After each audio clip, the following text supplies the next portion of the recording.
বুলবুল নামের একটি ১২ বছর বয়সী ছেলে। একদিন সকালবেলা বুলবুল যেমন করে মাঠে কাজ করছিল, হঠাৎ তার চোখ পড়ল দূরের অরণ্যের দিকে। কি যেন এক অদৃশ্য শক্তি তাকে ডাকছে। কৌতূহল সংবরণ করতে না পেরে বুলবুল রওনা দিল অরণ্যের পথে। ঘন জঙ্গলের ভিতর যেতেই সে দেখল একটি প্রাচীন বটগাছ, যার গোড়া জুড়ে রয়েছে একটি অদ্ভুত গুহার সন্ধান। সাহস করে বুলবুল ভিতরে ঢুকতেই দেখল মাটির ওপর পড়ে আছে একটি পুরনো ধুলোয় মোড়া কাঠের বাক্স।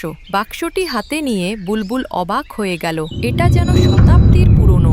বাক্সটি খুলতেই চোখ ধাঁধিয়ে গেল তার। ভিতরে ঝলমল করছে প্রাচীন সোনার মুদ্রা আর নানান রকমের গহনা। সোনার ঝলকানিতে গুহার অন্ধকার কোনো যেন আলোয় ভরে গেল। বুলবুল ভাবল, আমাদের গ্রামের গরিব মানুষদের জন্য এটা কাজে লাগবে। পরের দিনই সে শহরে গিয়ে সেই পুরনো সোনার গহনা ও মুদ্রা বিক্রি করে ভালো একটা অর্থ পেল। সেই টাকা দিয়ে সে গ্রামের গরিব মানুষদের মধ্যে নতুন কাপড়, চাল, ডাল বিলি করল। গ্রামবাসীর চোখে জল আর মুখে হাসি দেখে বুলবুলের মনটা ভরে উঠল।